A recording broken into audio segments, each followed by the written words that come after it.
Gichi-Naaknigewin, our constitutions are something I would consider a really great thing for your community. I think that the Gichi-Naaknigewin is a great tool that the generations coming can use.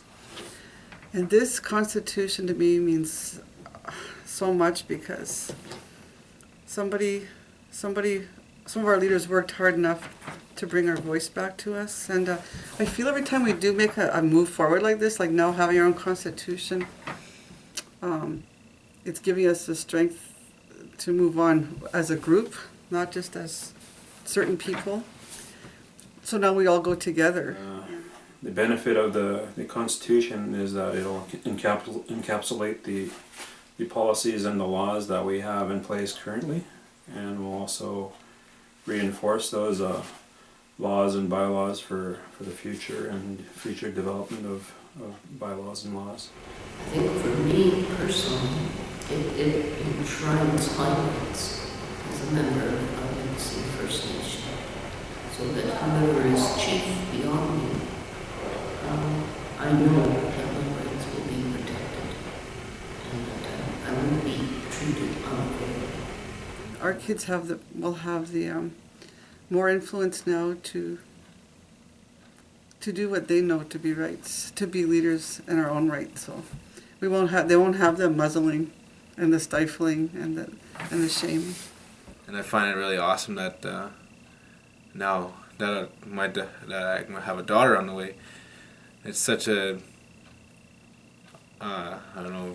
awesome feeling to see that she doesn't have to go through that. Even from when I was younger, like a lot of our people were brought up in shame.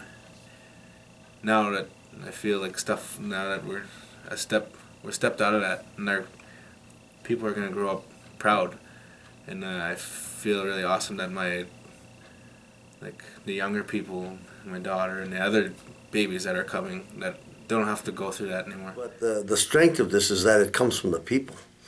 And when it comes from the people, the politics of the day, of the councils of the day, don't tinker with it, because it's the law of the people.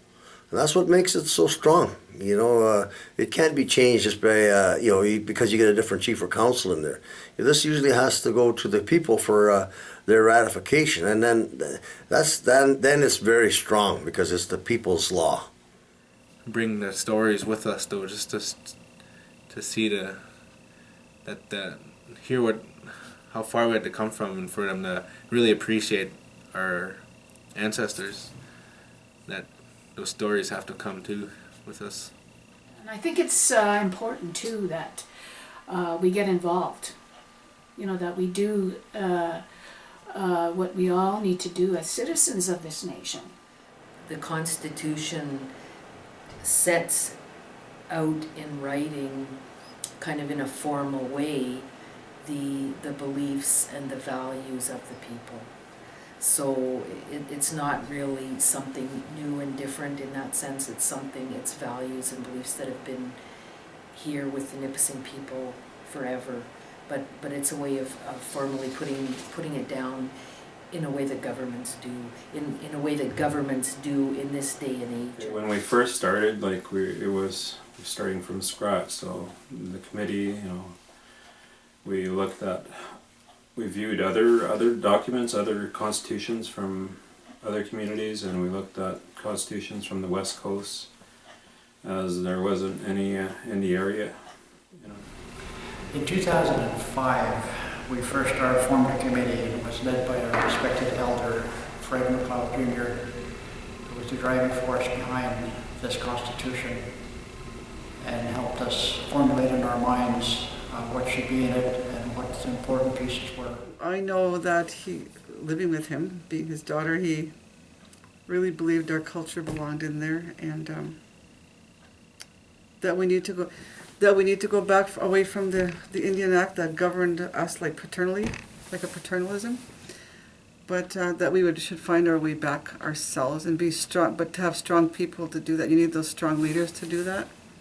Instead of always just in the role of taking what was coming to us, let's take it back and let's be who we were supposed to be. And I knew that this was in being processed and developed, for quite a while, because Fred McLeod used to talk about it and about what was going to be included in the Gichi-Naaknigewin. So it's not something new, like you think it's something new, but it's this has been in the works for years.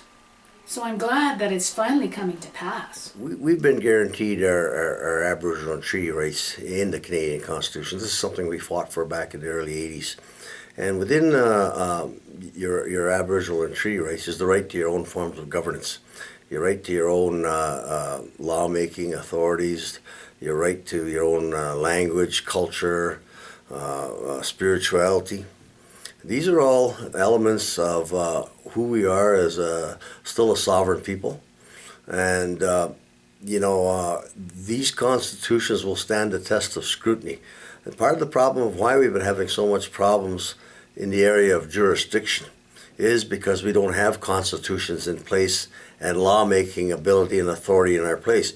The only thing that is what they say occupies the field, or what's filled the void because we haven't had constitutions and lawmaking ability, is the Indian Act. Somebody else's legislation, somebody else's control, somebody else's ideas about how things should be run in our communities from cradle to grave.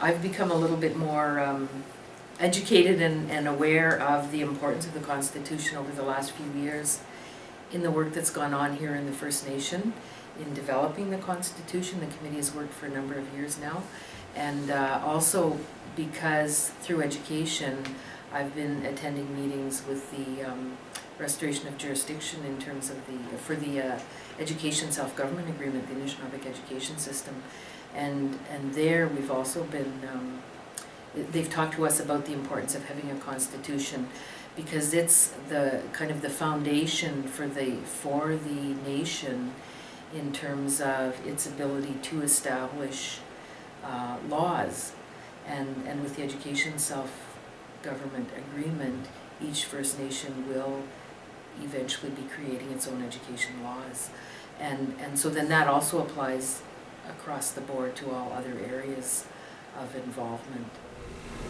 We have probably had up to 15, 16 community members who have been involved in developing this constitution.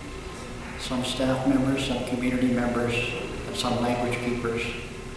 It's a very important piece relative to the language, and we have utilized some of our language in the document, and the document will be translated into our own dialect. The person that was in the committee, we had talked about it. What does that Gichi-Naaknigewin meaning? And because they've been dogs a jik, they've been dogs a wad, Nipissing. That was the official language. That was the first language that they had, people spoke.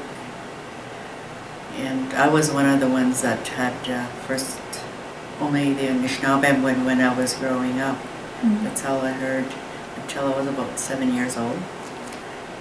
So that'll be great for people that are, because our language is really strongly coming back within the last 5 years. I see that a lot of young people are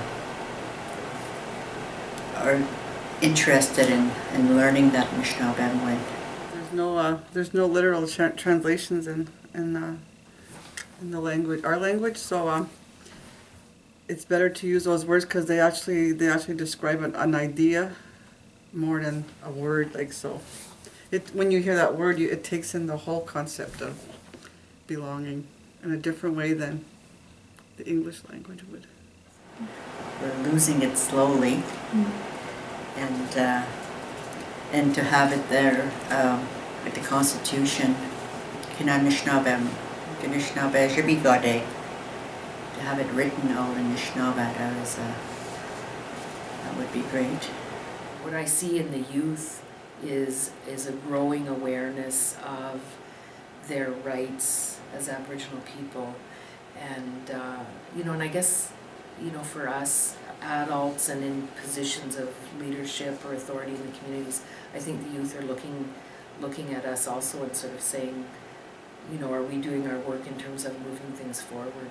I see a lot of our younger people now that are very interested in learning the language, and they're starting to speak and understand Anishinaabe, which is very important. The language is, like, there's students are really starting to catch on the language and feel that they're really pushing that they want to learn it, and we use words lots, like, because there's Cree, Ojibwe, Mohawk, all those languages in our school, and we're all speaking it together at different times. Like they say something, and oh, what does that say? How do you say it in English? And then I say it how I would say it, like, and then I feel that's a part of it. I bring in it's such a beautiful thing to see that our languages are coming together, even though we speak different languages. Like, there's 5-6 languages in that school now. It's pretty awesome.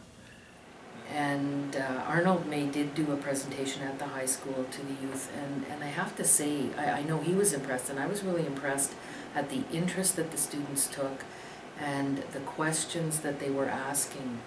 So I think, to me, that says, you know, they are watching and listening and seeing what's happening in the community in terms of taking these steps forward that are really important.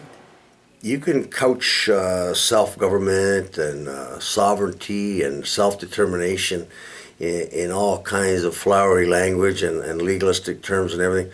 But at the end of the day, it boils down to what I've been talking about, or what this Constitution does. It is just the development of our communities.